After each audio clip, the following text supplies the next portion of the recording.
El MOSFET o transistor de efecto de campo metal óxido semiconductor, es lo que significan sus iniciales en inglés, es el dispositivo electrónico que más ha sido fabricado pues desde que empezó esta industria.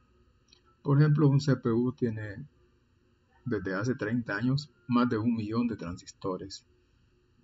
Las memorias, pues realmente la cantidad de transistores que pueden tener aumenta exponencialmente de acuerdo a su capacidad. En la figura se muestra la estructura física de un transistor NMOS de enriquecimiento. Típicamente la longitud del canal, que es L, pues tiene de 0.1 a 3 micrómetros. Y el ancho, ¿ya?, que es esta longitud, tiene de 0.2 a 100 micrómetros. El espesor de la capa de óxido, ¿ya?, se encuentra en el rango de 2 a 50 nanómetros. Aquí una vista con colorcitos de lo mismo, pero hay que ver que un transistor canal N, vean, hay dos pozos, ¿ya?, de semiconductor tipo N en un océano, llamémosle, sustrato se le llama técnicamente, de semiconductor tipo P, ¿ya?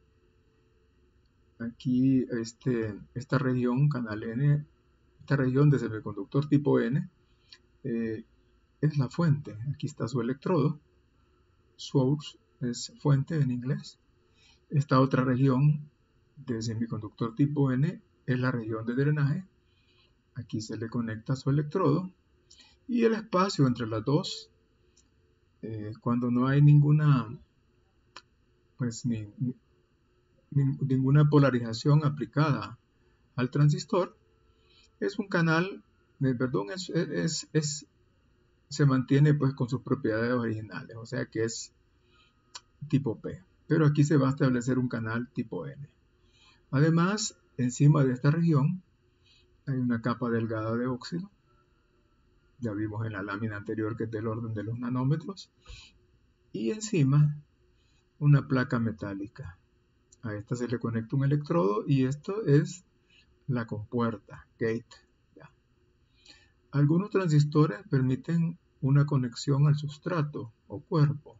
Entonces aquí está el terminal que permite eso. No todos los transistores permiten ese tipo de conexión. Los fabricantes de circuitos integrados pues muestran esto en una forma un poco más compacta, ¿verdad?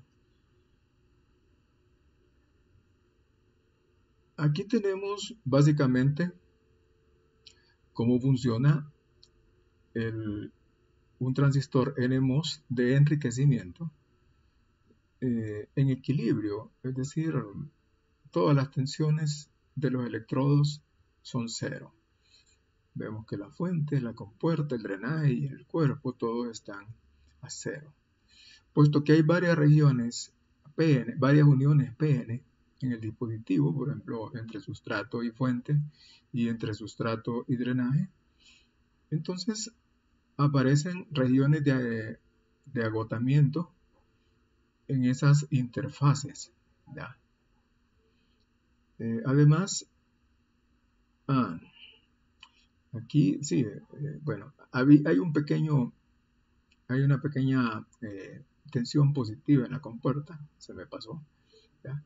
Esa tensión, el fabricante me dice cuál es su valor mínimo o umbral requerido para que se forme un canal en esta región, ¿ya?, entre la fuente y el drenaje. ¿Ya? Este canal realmente es una región en la que el tipo de semiconductor se invierte. Vean que el sustrato originalmente es tipo P, pero el canal extrae portadores libres tipo N en las regiones vecinas en donde estos existen, y eso es en esta región de fuente y en la región de drenaje. Esto se puede, digamos, entender intuitivamente si nos imaginamos que esta placa metálica es la placa de un condensador y le hemos aplicado un potencial positivo. Aquí hay un aislante, por lo tanto la otra placa del condensador es esta región. Debe determinar en cargas negativas.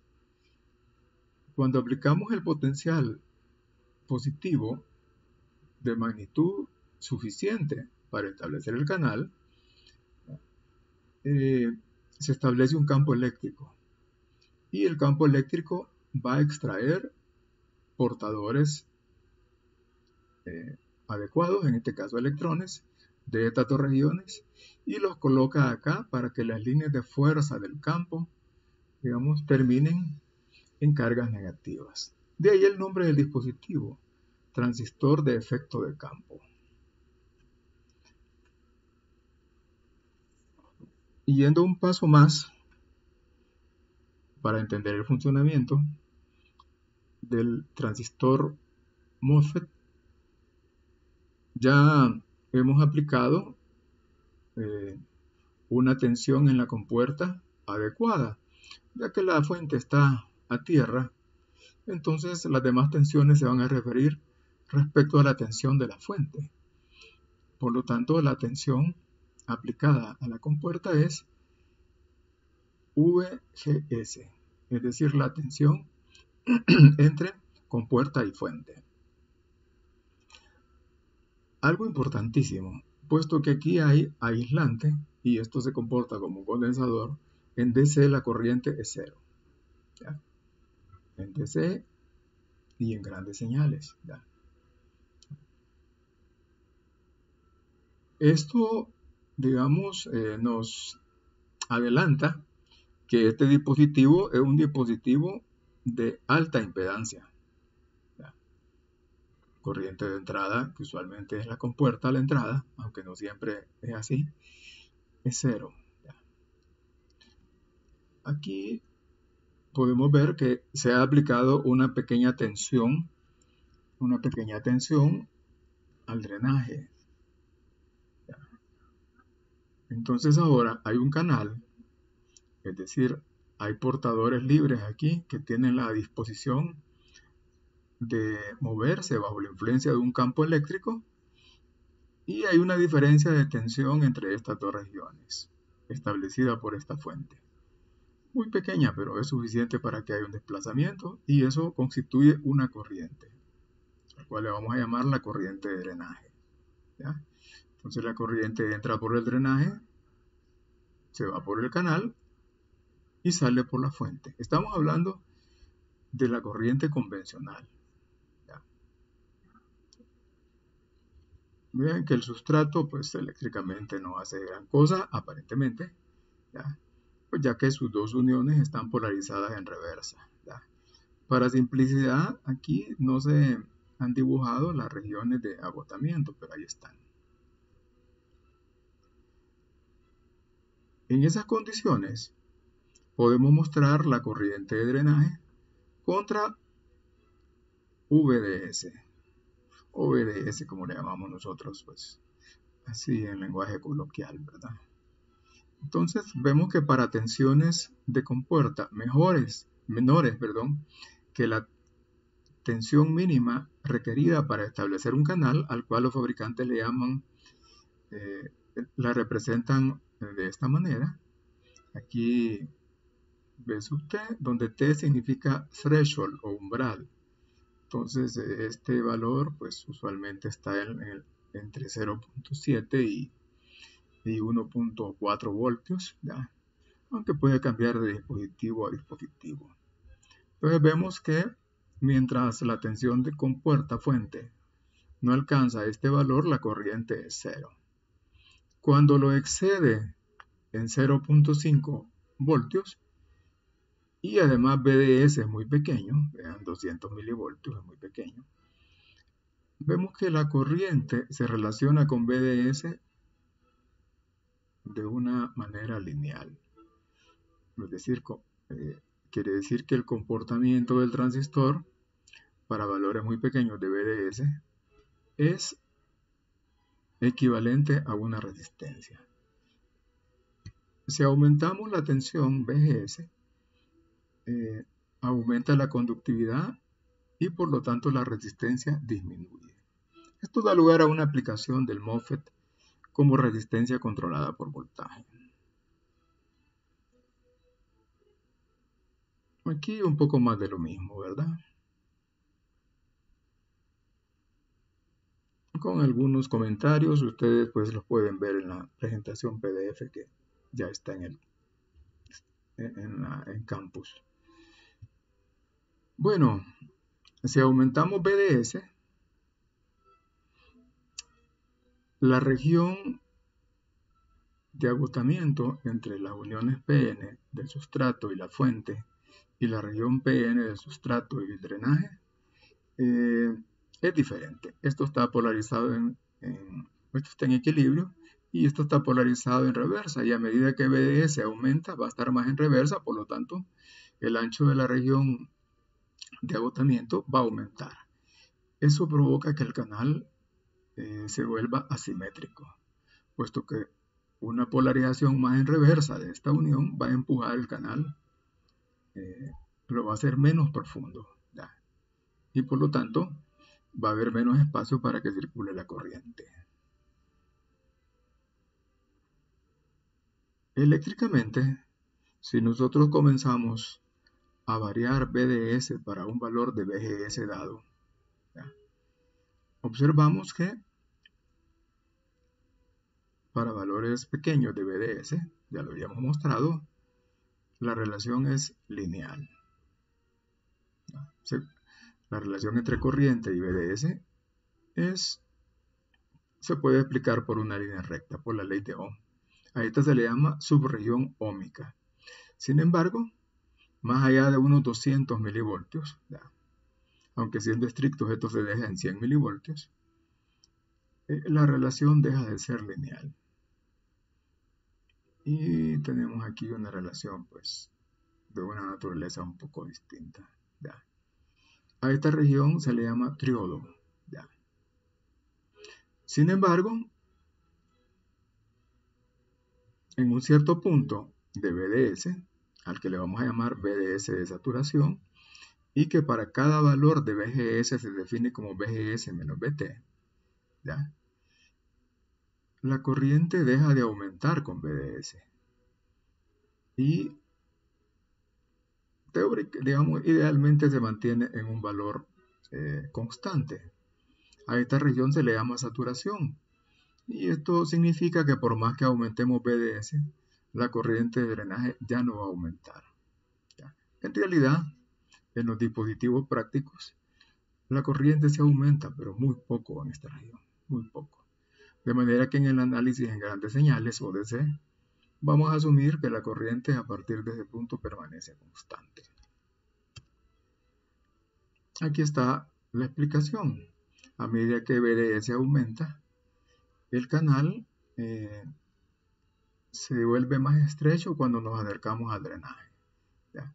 En un cierto momento el canal se estrangula, ¿ya? Y eso da lugar al fenómeno de saturación.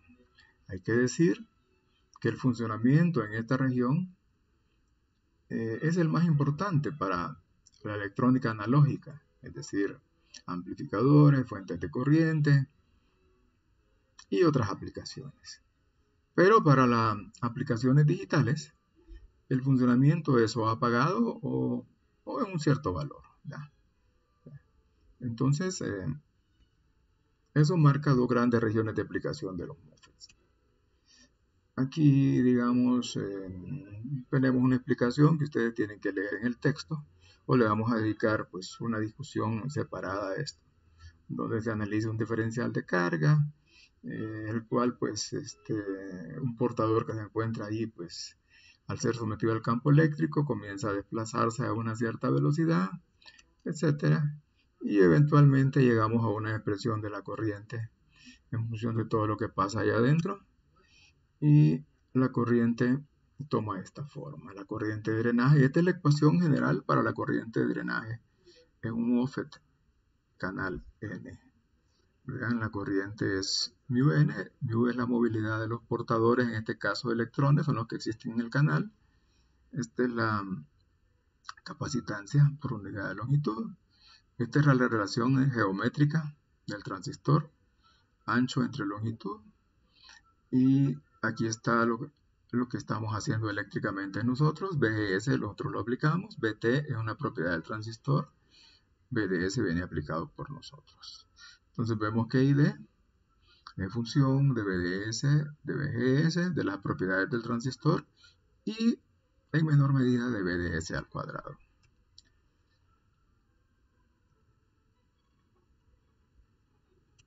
Esos ejemplos los vamos a ver detalladamente de manera separada. Un poco para hacer énfasis sobre lo que acabamos de ver. Bueno, vamos a ver una animación en la que se resume todo lo que hemos visto hasta este momento. Siempre esta animación está en el sitio de la Universidad de Cambridge. Ahí vemos que en equilibrio, vean, no hay ninguna tensión acá ni acá. Hay las regiones de agotamiento son iguales, no hay corrientes y no hay ningún canal inducido, ¿no? Ya.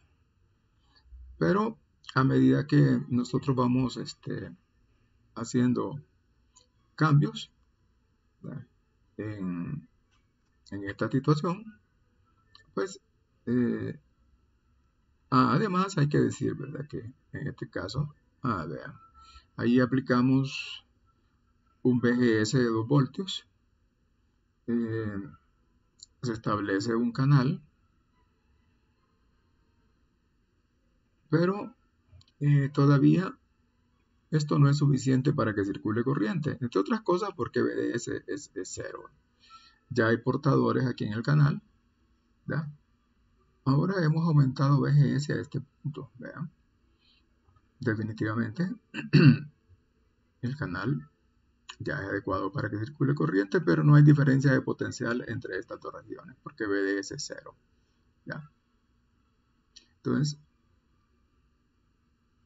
si aplicamos un voltio, con VGS igual 5, estamos por acá. Ven, hay una pequeña corriente de electrones, quiere decir que la corriente convencional va en dirección contraria, ¿ya? Si aumentamos aún más VDS, vean que llegamos a la región de saturación. El canal se estrangula, ¿ya? El canal se estrangula. Quiere decir que por más que aumentemos VDS, la corriente ya no va a aumentar.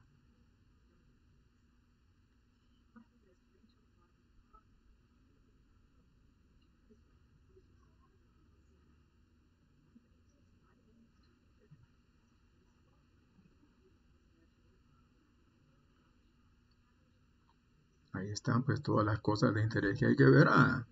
Aquí nos está mostrando que la región de agotamiento es más ancha porque la unión PN está polarizada más en revés acá que de este lado.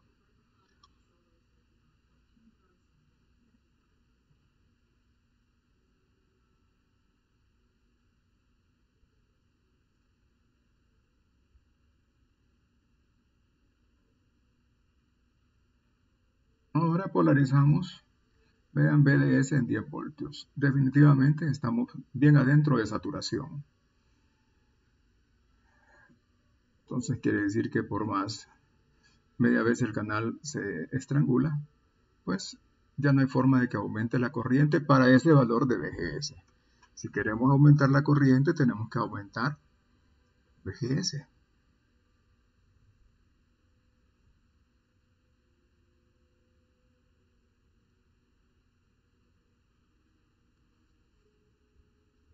Muy bien.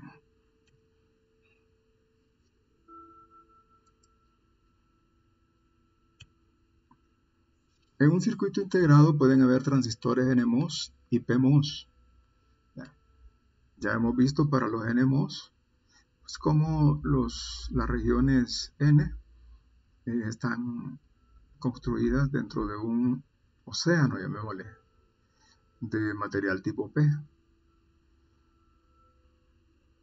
Para hacer transistores PMOS, vean, aquí hay una región de separación, aislamiento. Entonces se hace una laguna o pozo tipo N y dentro de esta se construyen dos regiones tipo P. Y ya tenemos un PMOS. ¿Ya? Cuando en un circuito integrado hay dispositivo NMOS y PMOS, pues se dice que el dispositivo es CMOS, es decir, MOS complementario. Aquí un pequeño catálogo de símbolos. Este es el símbolo, digamos, más completo. Está la fuente con puerta, el cuerpo o sustrato y el drenaje. La flecha, recuerden que el sustrato es tipo P. La flecha indica la dirección en la que circularía la corriente si el sustrato estuviera polarizado en directa, cosa que jamás ocurre, o jamás debería de ocurrir. Los MOSFET se deben de polarizar de manera que el sustrato siempre esté polarizado en reversa. Aquí tenemos una versión un poco diferente. En esta lo que se nos indica siempre es el NMOS, la dirección en la que debe circular la corriente convencional en el transistor. Como la corriente entra al drenaje, sale por la fuente. Estamos bien. La figura C es un símbolo simplificado y es el que más usamos cuando hacemos análisis a mano. Aquí no aparece el sustrato o cuerpo, pero se mantiene la dirección de la corriente en la fuente. Entonces, este es el más usado en el trabajo pues, a mano cuando hacemos tareas o resolvemos problemas. Sin embargo, hay que decir que todos los símbolos pueden aparecer y todos son válidos. Este no es un capricho del profesor, sino que es una cuestión industrial. Finalmente, este símbolo, que se usa muy a menudo, desafortunadamente, pues tiene el cuerpo y la fuente unidas. ¿Ya? Algunos editores de circuitos que sirven para dibujar, como CircuitLab, solo este símbolo tienen. ¿Ya? También hay que decir, por ejemplo, que funcionalmente entre este símbolo y este, en el ETSPICE hay una gran diferencia. La cantidad la edición que podemos hacer del modelo si usamos un MOSFET de 3 pines y uno de 4 pines en LT-SPICE, no hay comparación. Entonces hay que tener cuidado, esto no es cosmético. Aquí vemos un resumen de lo que ya nos mostraba la animación, ¿no? Digamos, se ve lo que ocurre cuando VGS pues, cambia, o más bien cómo cambia la corriente con VDS si usamos el valor de VGS como un parámetro, ¿no? Entonces, para valores muy pequeños de VGS, por más que cambiemos VDS, la corriente es cero. Si VGS ya excede en 0.5 voltios la tensión VT, vean, ya tenemos una pequeña corriente. A medida que VGS se hace más grande, la corriente aumenta. Pero también hay que ver que el punto en que el dispositivo entra en saturación va cambiando con VGS. ¿Ya? Esta región gris es la región en la que la corriente cambia con VDS y es la región triodo, mientras que la región celeste es la región de saturación. ¿Ya? En este caso el dispositivo tiene estas propiedades de fabricación. Kn' por W entre L igual a 1 mA sobre voltio al cuadrado. Si para un valor de VDS bien adentro de saturación, digamos por acá, nosotros trazamos en otro gráfico los valores de ID contra los valores de VGS, obtenemos una característica como esta. ¿Ya? Aquí está la corriente y aquí está VGS.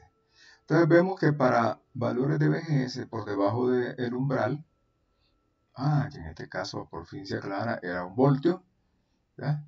La corriente es 0. Pero a medida que aumenta VGS, la corriente aumenta de manera no lineal con VGS. Vamos a ver que pues, la relación es cuadrática, ¿verdad? Y realmente aumenta con VGS menos VT al cuadrado. ¿Verdad? Muy bien, eso es todo por ahora. Hay bastante para entender en esta presentación.